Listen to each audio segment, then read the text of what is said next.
hear it for your Sydney Swans.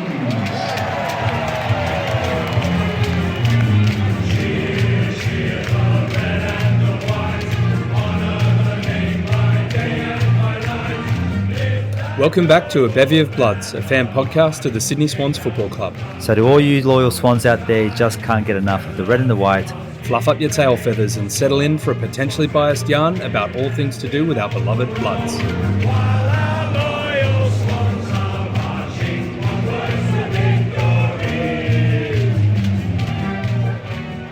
G'day there, Cygnets and Swanlings. Welcome back to A Bevy of Bloods. You're joined as always by the boys from Sydney.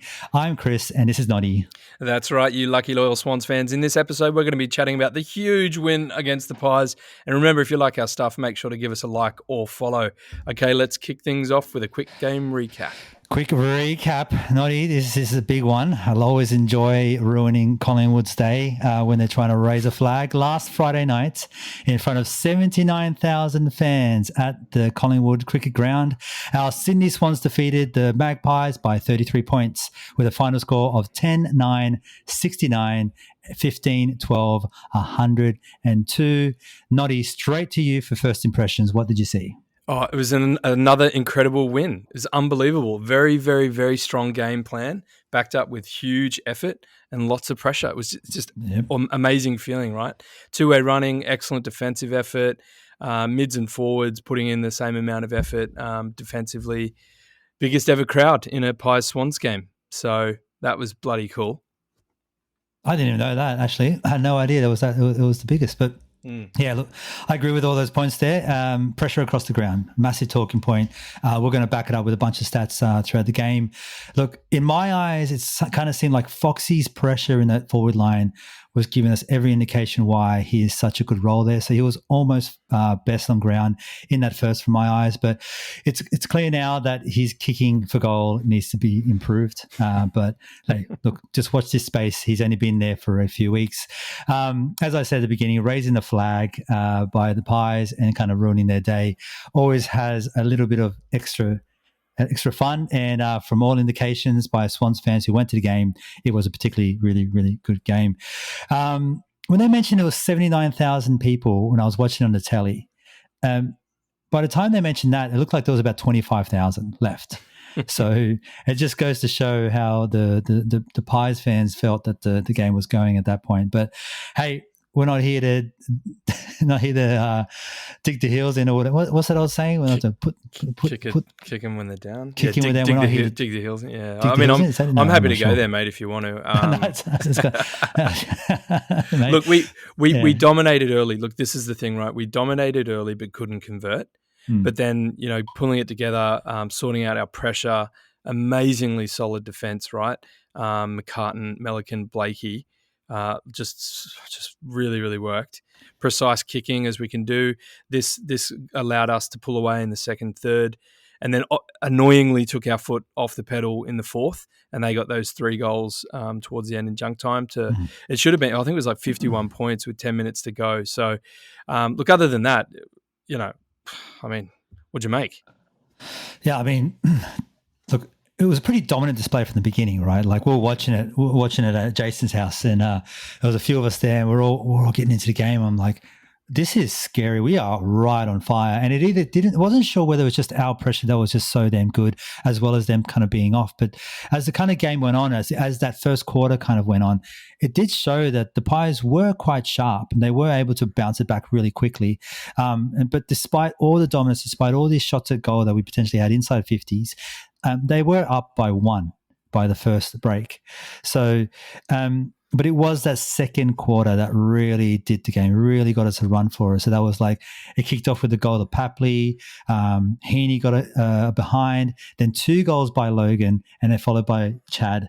So we put on a lot of scoreboard pressure in that second quarter to really, really make it up. And junk time in the second quarter kind of pulled them back a bit, and junk time in the fourth quarter, as you just mentioned earlier, also brought them back a little bit. But nonetheless, a really, really great display for that first half, and then basically throughout the game, apart from about 15 minutes or overall in the whole game time. What about you? What did you see? Oh, just really good work by the forwards, which you've already touched on. But like in particular, Logan, I think who was able to find room off his opponent and then made him count. Obviously, he kicked 4, and we'll go over that. Hard running, wasn't really taking the marks that Amadi was. He looked like he had glue on his hands, but obviously this is his what everyone's calling his breakout year. He's out of the shadow of Buddy. And he's already looking like he's stepping up. So to find space off, away from some of the game's best defenders and then score 4, no matter how he did it, right, is extremely pleasing. And look, maybe he's getting some tips from the old Budster about hard running, but or some of his earlier game style, but. Yeah, look, obviously with being able to do this, get behind your player and also lead up as we know he can, he's obviously keeping his opponent on his toes. So, I think it was a great game by Logan. Yeah, I could not agree more with you, mate. I think his hard running really got into space to get some of those goals, right? So what were your key stats? Did you see anything in the stat line that really told the picture? Look, I think it's the tackles, right? It's plus 21 by the end of the game. I think that's it, right? So the pressure that we applied, I think we had 27 forward half intercepts, right, and scored 47 points. That's just forward half, and then 78 points from all intercepts wherever they occurred on the field. So the pressure and then precise kicking and then converting, when we did largely in the second and the third, but it's all off the back of our pressure. It was just unbelievable. And Rowie, we'll talk about him, but he led the way. So just to reiterate your point there, so 3/4 of our score line was based on the back of intercepts throughout the game. Just about. I think. Is that a question? Of our overall score? Yeah, that's right. Yeah. Sorry. That's wild. I know. I know. It's pretty crazy. I didn't see that stat line. Yeah. I don't have the numbers in front of me. I dare say that's a fair way higher than what the average would have been last year. Obviously, it's too early to know how teams are going to play out in that area. But we saw it on the field, right? We were just so well set up, and we're picking everything off and tackling with just like aggression. It was just awesome, and that was it, right? That was where we won the game. So, it was really, really, really good to see. Mate, my stat line, I'm going to touch on what you mentioned earlier about how good Logan was. Like we had 10 plus marks inside 50. Mm-hmm. Now, our inside 50 has always, or the last couple of years, I'd say in particular, has been a little bit wanting, where we've kind of been very Bud-centric, and for good reason. The man deserves to get the ball when he's asking for it. Mm-hmm. But for this time around, it felt like we had a lot more opportunity, a lot more movement of the ball laterally around the ground, and that formulated, as you said before, about how Logan was able to get behind his man and just be sitting there by himself inside the goal square twice for an easy goal in. So it was hard work by the forwards to get all that space in. And it's actually been something that the general community has been mentioning about the Pies game the last couple of weeks, in that they've given up a lot of slack to their opponents. Mm. Now, I don't know whether this is something that the forwards coaches at the Swans have noted and being like, right, Logan, get on your horse, because these guys aren't going to follow you, or at least they're going to give you that 5 meter space, and that's all you need, right? You're a good marker. So I think it was particularly good to see how that transformed itself straight onto scoreline pressure, and to see Logan on the other side of that says a lot about him and about his skills. And I'm reiterating some of the things you said earlier, but just kind of that hard running superstar forward that he can be. It's a skill set that a young player is not necessarily going to pick up easily, but for him to be putting in that work in such a young age, and working super hard to get around the ground, I think it's saying so much about him and his head, and what he wants to do with his career going forward. So I'm really, really excited to see where this ends up in the next few weeks, whether he kind of carries it on. I mean, if you kick 4 goals against the Eagles, that's one thing, right? But then if you kick 4 goals against the reigning premiers, regardless of how you get them, I mean, what a confidence booster for him at the beginning of the season. So that's right. With Darcy Moore sitting there right behind him, like one of the best that does it. So 100%. Mate, big plays, missed opportunities. Like the game had plenty of really wicked things. We're going to try to condense it to a couple. What did you see out there? Oh, Rowe's tackle on Degoe was fucking unbelievable. Huge. I mean, also, how was that not holding? I was clearly holding. Oh my God. Clearly holding. I mean, he tackled him a couple of times and I thought that, that was the clearest one of that. I mean, that was holding the ball every day of the week. Yeah. There are a few others that you could probably almost have gone, but it's just his work and the way he hits guys. Like, he's not an overly massive guy. Was he 186 centimeters, about, mid 80s. So he's not huge in the kilograms, sorry, but he just hits with such ferocity. Like, I don't know, maybe he has one-on-one sessions with Isaac Heaney and his and the old rugby league background. Kieran Jack rocking up every now and then, showing him how to tackle. Yeah, that's right. Yeah. But look, obviously he was sitting on him at stoppages. He had a bit of a run with roll. Degoe only got 3 clearances for the game, right? And we know how damaging he can be. I mean, he's a game winner. He's X factor game winner, and the fact that Rowe is just like blanketing him, smashing him, just nullifying him was just so awesome. I would be remiss if I don't mention this moment very quickly here, mate. Obviously, the thing that started us, we spoke on our early dominance, but not able to convert. But Chad Warner's individual brilliance to pick the pocket of steel side bottom, a class player of his own right, and then go on to kick the goal in which he did under pressure from 2 defenders coming at him, and obviously that was our first, and that helped us. But like, I mean, that was just like, that's the kind of thing that Brownlow medal winners do. Like, that was just highlights reel Chad Warner, like the Chad. Unbelievable. The Chad. Unbelievable. 100% the Chad. Yeah. I don't know, mate. How about you? I'm going to take a slightly different approach to this. I'm going to say, rather than a big play that's happened, I would say a smart move that we made from a coaching perspective. Yeah. Gordon went from 50-something% last week in centre bounce attendance down to 32%. Now, some people are going to be saying, well, how can we not use him more? And I think, and I mentioned this last year as well, I think using him and his amazing skill sets to get around the ground and that insanely powerful and accurate kick that he has going inside 50 is such a weapon that it's ridiculous to have him running around trying to tackle the big boys. So to see him slightly on the outside this week and seeing him being able to apply his skill to the game, I kind of felt that was much more his natural role. And I felt that he had a lot more impact on the game as a result of it. Not that he had a bad game last week. He had a great game last week.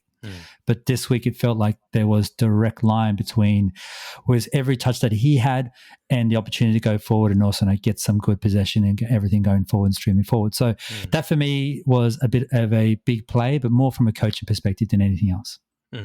Obviously, missed opportunity was the Papley kick over to Lloydie tripping over him. I mean, that was just like, I was so stressed at that point. I was like, oh my, because it was like we kind of got that one and we give ourselves a bit of a buffer, but then to miss it in the way, and then we're like, what the bloody hell's Lloydie doing in the forward line?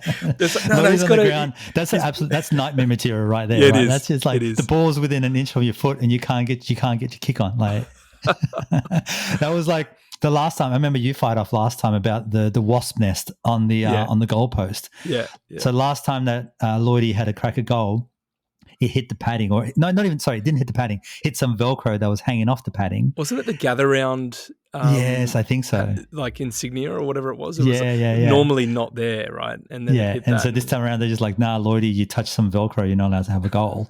And there's Lloydie by himself in the goal square, ball bouncing around in front of him just absolutely panicking. Like the guy is the coolest head ever, and he was just losing his shit. And I don't blame him. I'd be doing worse than him. Pap could have been a little bit kinder to him in his delivery, but yeah, I mean, the point is that this is 2 weeks in a row where he's actually pushed that far forward, right? We're picking this up in the group. He's clearly got a different role. Obviously, Robbo's coming in the back, Fox is forward, but then that just gives Lloyd to sort of roam up and down the wing, mostly defensive, but he does push far forward, kind of like McInerney can. Yeah, but anyway, that was just one clear missed opportunity. Obviously, it was. Apart from all the missed set shots in the first quarter. I mean, we could have been like 6 goals up in the first quarter, right? Yeah, we should have done 6 or 8 or so by halftime, I'd say. Yeah. There was some sweaty moments there. Even when you were just talking about that Lloyd moment, I still started getting sweaty right now as I'm sitting in my room. Yeah. Anyway. All right, mate. Well, next up, obviously, the Bob medal. In our version of the Bob Skilton medal, we give out 3, 2, 1 points for best on ground each game. This week, Rowie gets 1, Warner gets 2, and Heaney gets 3. All right, let's start with the Heat. The Heat, Heaney. All right. 29 disposals at 76% efficiency. Right then and there, I want to just put a pause there. I want everyone just to write that down. So 29 disposals at 76% efficiency. That's insane, given he was playing full inside. Granted, Pendlebury was hitting way over that, but Pendlebury's just an absolute freak and has been doing that for a long, long time. But just to give you some context about that, that was a higher efficiency than Josh and Nick Dacos, Goulden, and side bottom. And Heaney was playing hard inside the whole time, running both ways, defending, like going hard in the inside or contested possession. Like he was playing such a great game. 13 contested possessions, best on the Swans, 4 tackles, 6 inside 50s, which was second on ground. So Heaney had a game of the ages, dare say 3 points in the Brownlow. And we're going to talk about Warner in a second. I'll pass it to you for Warner, but like Warner was high up there, and would you imagine it being an incredible game? And Heaney had that extra level up. And I would just say that Heaney's the extra bit that Heaney did on top of just like what Warner had an incredible game, but what Heaney did extra watching him on the field was just that two-way defensive effort as well. He's just that extra bit, a bit polished, extra bit knowledgeable, a bit more mature on how to stand, where to go to, how to help defend. He was just that extra guy, and he seemed to be everywhere it was dangerous. Heaney was there waiting to go. So 3 points for Heaney, mate. I'll pass it over to you. Yeah, I mean, obviously it was a tough one because Chad had a blinder as well. But like Heaney kicked 2-2, right? So if he'd kicked 4 goals, it makes it a bit easier because Chad was as impactful, right, and as dangerous. I mean, these two guys, I think Steve-O, it was Jules saying throughout like, oh, Heaney's playing he's everywhere on the field. It's like there's 18 Heaneys out there at one point because he's just running everywhere. But Chad, that 1-2 combo, and Steve-O said this, the 1-2 combo of Heaney and Warner, it's just looking very, very nice because they're both elusive, they're both strong, but they're just seeing it and reading it really, really well, and they are a big reason from this early showing right from us. So 27 disposals from Chad, 11 contested possessions, 7 clearances, which was second best on ground, 11 score involvements, which is best on ground, plus 3 goals. Thank you very much. He's impossible to tackle, right? The way he reads the play defensively. I mean, we already spoke about that first goal, but he did that multiple times in the game where he's reading the play and just stealing the pressure that he's putting on. Almost 1%ers, but he sort of turns it into an offensive situation. So he's so dangerous, and when he has the ball in his hands, anything can happen. And so it just makes him a very special player. And he had some pretty cool boots on, didn't he? I think he had the TNs. I think probably only Chad Warner could pull that off. Maybe. So, can you give me some context around those boots? Is it a brand? Nike? They're the Nike. They're kind of like the. I don't know if you want to call them Esche type. You know those Nike Air type. They had like kind of tiger color with the black stripes. Yeah, I saw that. I'd never actually seen them before, so it might be a thing. That the players are doing these days. The kids are doing, but they're definitely like a sneaker in the streetwear culture thing. Right, but then to see them on Chad's feet during a game, obviously with studs on the bottom, was just like it was pretty dope. So right, okay, I get it. I understand the context now. So right, okay. Gone are the days of just having a black pair of boots with like a white logo or whatever that provider is. Like all the kids are wearing wicked boots everywhere. Not unless you're Melly, right? Melly can. Who can? Melly can. How good was Melly? Melly was grand. Melly was really, really good. Anyway. Let's get into the back line straight after this because I think they're worth a mention. Good call. All right, Rowbottom got 1 point, and it's pretty fun to kind of suggest that 1, 2, 3. So Heaney, Warner, and Rowbottom all with the points. Look, his tackle, 13 tackles for Rowie. He's just Huge. picked up where he left from last year. And unbelievable. He's bigger now, right? His size is bigger. He looks like better. He is, but I don't know. Do you know they've taken the kilogram off the AFL app? They don't put kilograms for the players anymore. They did that with the AFLW. I think this season, last season. But they're doing it for the men as well. So they're only listing their height at the moment. So I don't know where he is at exactly, but he seems stronger, right? He does. He looks stronger. He definitely looks more buff. He looks leaner and more buff at the same time. I mean, I'm not saying last year he had puppy fat at all. Like the guy was pretty lean, but he looked young. He didn't. But now he looks like a mean AFL player. And he was just everywhere. I think Polly mentioned during the game, said that I think Rowie's our best on ground in that first quarter, just the amount of pressure that he was applying. The stat line may not necessarily show it, but definitely with your eyes, he was really getting all that pressure on. He's part of the reason why Chatty was able to, force a turnover, why we had a couple of other turnovers, why we were able to get the ball on the ground and get going, why he slammed a couple of tackles down, why he was making a lot of the players on the other side of the pies so nervous because there was so much going on with pressure. Rowie was a big part of that and has been. It's one of those things about Rowie too that he's, and this is, I'm going to go through the stats just very quickly, but some of the commentary around him has just been about his disposal efficiency. And you and me have always backed him up and said, look, it's the kind of role he plays. So he has half a second to react to anything before he has to get rid of the ball. And sure, his disposal efficiency may not be the best and it's only going to get better. But let's just use this week as an example. He had 88% disposal efficiency and he averages at 67. Yeah, that's huge. Huge difference. And let's look at the other lines as well. Chatty averages at 66, hits 70, so just a touch over his average. And Heaney normally hits 69% efficiency. He was at 76 this week. So plus 7 for Heaney, plus 4 for Chad, and quickly plus 21 for Rowie percentage. Huge differences in the amount of efficiency. And I guess when the other team is freaking out and behind the 8 ball, you've got a little bit more time to go with. So Rowie with 1 point there, mate. I just had a look at that. So he had 9 of his 13 tackles in the first half. So he 5 in first, 4 in second, and then obviously just that pressure, that platform of pressure. He had such a good game, didn't he? I mean, if he'd kicked, what did he end up kicking? Was he kick 1-1 or something? Look, 1-1, I think, all these 3 players, obviously, you got to give 3-2-1, but the 3 of them together just combined. I wanted to give them all 3. Really is what I'm trying to say here. But we'd be breaking our own rules. So obviously the rules that we made up. Yeah. We basically took the tried and tested 3-2-1, and we've got to roll with it. And that's it, mate. All right. Look. So what does that result mean for us at this point in the season? Well, before you get into that. Oh, defenders. Defenders. We said we're going to quickly have a chat about defenders. Yeah, definitely. So Melly just looked. So the one I thought he was our best player in the first quarter. He had that one kick to Jordan that got intercepted, and then I think they kicked a goal from there. So obviously that was just a bit unfortunate, I think, in communication. But 4 marks, 3 contested possessions, and 5 disposals for Melican. A lot of Swans fans were calling for Hamling to have first key defence positioning, but I think he's just been playing so well. Obviously, when he started, he showed a lot of potential back in the day, and then obviously has been hit with a lot of injuries. But he looks like he's had a pretty good preseason, and he's combining really well with McCartan. So much so that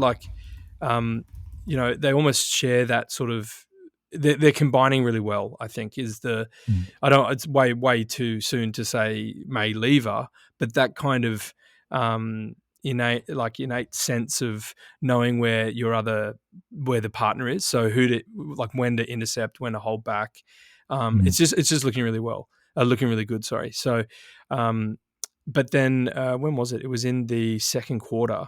McCartan took 3 marks, Blakey took 3 marks, Melican took 1. So it was this thing we were talking about, intercepting the ball, amazing, really well structured defense, and then executing, and then obviously getting it back in off the back of that. But those 3 guys as tools. I don't know, mate. It was pretty good. Did you? That was Did you lovely. see this? Yeah. Yeah, I mean, you nailed it. I think, but and the three names you mentioned there, Millican, McCart, and Blakey, so different players, but all play tour, but play a different style of tour. Yeah, I think we're in a pretty special place to have them. I mean, Rampy's still running around right out there, but you kind of forget about Rampy. Yeah. And I think that's kind of a good. I mean, with all backmen, if you don't mention them, then that's kind of a good day. But I mean, we mentioned them also because say, they had such a good day. At the same time, obviously Collingwood have got a whole fleet of dangerous small forwards, and they were largely, ineffective, right? I mean, Right. I think Bobby Hill kicked maybe one in the first quarter, maybe had a couple, but so we're glossing over the fact that, our role players of Cunningham, Rampy and Roberts, right, are doing the job. But it was just a very, very good team effort defensively to then set us up our amazing precise kicking going in, and then obviously taking opportunities finally in the second and third. But yes.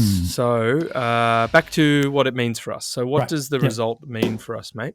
Okay, so that puts us in second place with the 2 wins, just behind GWS on percentage. Now, just keep in mind, half of the league has not played their second game.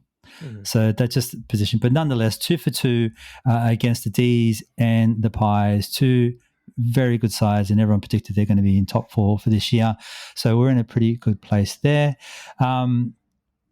Look, as the league gets on, a few more weeks kind of play, as we get to that first bye round, I think it gives us a better indication where we're up to. And yeah, I mean, I'll pass it over to you about the next game. What's going on? Look, so we'll say the same teams that we've got coming up for the next until we have our first bye, right? So obviously we've got Bombers at home, Richmond away, and then West Coast in Adelaide for gather round. So what we said last week in the episode in the podcast is if we can get one of these 2 games against these top 4 sides, that'll set us up brilliantly, right, for the next stretch of games. Because you look at it chunk at a time, right? I think that they would be focusing on these first 5 games and then reset, right? And so to go 2-0 against 2 very, very good, reigning premiers and a team that's been in the top 4 for the past 3 years and premiers themselves a couple of years ago. So 2-0 is just literally can't start better, right? You're 100% right. So, but Essendon have only played Hawthorn, but beat them fairly well. Richmond have been a bit of a mixed bag, got flogged by the Suns, and then only probably should have beaten the Blues. But then the Eagles, we don't know where they're at. Swans and Eagles are always it's a game that you gotta watch because of the historical rivalry. But yeah, you would say that we're very well positioned to continue if we can keep this game plan, execution, and effort to go well. Like if we can then get 1 or 2 from the next 3. Then already, we've really helped ourselves to push for that, whatever it is, the 13, was it 6, maybe 15 or 15. Magical number. Yeah, 15 or 16 wins to really go for top 4. So as you said, it's too early. This section will make more sense as we get deeper into the season because we'll be looking at all the the different ramifications of other teams winning and losing around us, and obviously percentage and for and against and all that stuff. So it's a bit early, but it's pleasing, right? And I guess the other thing is the 2 New South Wales teams on top. Probably ruffling some feathers at Docklands. So you've already got Eddie trying to bounce back the idea of having a Sydney grand final. It's just like, buddy, you're jumping at shadows here. Who's asking for this? The guy is freaking out. Anyway, we all love to make that guy nervous. So was it Andrew Ireland from the Swans? I think so. Yeah. Saying that at some point, Pridham, I'm not sure. Yeah, Pridham was it? Yeah. So yeah, whoever, raised a good point, right? I think even Horse said, if that grand final last year had been in Brisbane, then who knows what could have happened rather than being at the Collingwood cricket ground. So anyway, mate, we are running in for time, but one last thing, some big news in the AFL world. I'll pass it over to you. Team Tasmania Team Devils. Tassie. Yeah. So I love it. I think it's great. Just in general, they've obviously announced the name, the logo, the Guernsey. What are your thoughts on that initially, mate? Look, I love it. One quick thing I just want to kind of mention. I think in last year sometime when it all started going down, I did was joking around about kangaroos heading down the Launceston and being the new Tassie team, get them out of Melbourne. And that comes from a bit of hatred of them booing Goodsy on his last game. So there's a bit of a background behind that. But I had a couple of Tassie people reach out to me and go that's actually kind of a little bit offensive because we deserve our own team. So I'm like, yeah, absolutely. And I totally understand it. So to see them back it up, and I think they've hit over 1,000 foundation members already. Isn't it more? Isn't it? I thought it was 100,000. It could be more now. I checked it this morning, so probably 120,000 with myself on my way to get a foundation membership as well. But yeah, so I think it's grand. The only thing I will say, and I'm just going to echo what Polly, number one Super Swans fan, said as well. She's also in graphic design, and she said having a jersey the color of grass is probably a bad idea. She pointed that out, and then as soon as she said that, I'm like, you're right. That's not the greatest idea. So let's see where they end up with the jersey, but I think the jersey's kind of made up for now, and then they're going to work it out from here. But so I heard a couple of different things. So the counter to that is that it's, and I said that, I was like, isn't that the Guernsey that all the state teams that everyone wears already? Yeah. And then so it's come out to say that's the original Guernsey that they've worn for 100 years. So there's a history, traditional element to it. So, I mean, you can't argue with that, right? Oh, fair enough. Yeah, myrtle green, primrose, and something gold. It's something like, I've forgotten them, but that's the palette, right? But I think Polly's right. It's going to be a bit hard to see. So I thought maybe they could tweak the green, but if there's, if that's what the Tasmanians want, then who are we to argue? Yeah, I think they'll still end up being a bit more aqua in the end. But anyway, this is all aqua. Look out, a little bit more aqua, because if you look at the logo, it's a bit more aqua and kind of red in colouring, and more so than that more grassy green. And it is going to be a problem when it comes to TV. You're going to have to do something about it. It's bad enough that Collingwood and Geelong play each other in effectively the same jersey. That also does people's heads in as well. If they're watching games and don't watch a lot of games, it's kind of tricky to see as well. Well, the logo I thought was, so it's the same base color as the Guernsey, right? It's that myrtle green. But I thought maybe they could have put different colors around the outside of it to make it pop a bit more. And I'm sure they will. I also heard that someone said this is their traditional Guernsey or something. Oh, and so cool. there's going to be other. I love that. Yeah, they might have. They'll release the other versions, and obviously there's the away strip. But then there'll be a variety of Guernseys that come out. So look, I think it's awesome. I've already said they're my second team. So I'm happy to get behind them. And the whole stadium thing, as we've spoken about that at length on this potty already last year, and won't be the last time. I don't know. There's pros and cons, obviously, but yeah. I mean, first and foremost, awesome that the Warner Brothers thing got cleared. Yeah. So the inside word was that Warner Brothers, when they had the meeting, they'd be like, "You can't use our name." Then they jumped on and be like, "Hang on, but it's an actual animal." They were like, "It is," and Warner Brothers had no idea that the Tasmanian devil was an actual animal. And they didn't have the rights. They never had the rights to it. Oh god! So it's just dumb. Anyway, what do you expect, Americans? Right? Yeah, God. Yeah. You're right, mate. 120,000 people as of 7 hours ago in the foundation membership, and growing, no doubt. So huge work, and well done, Tassie.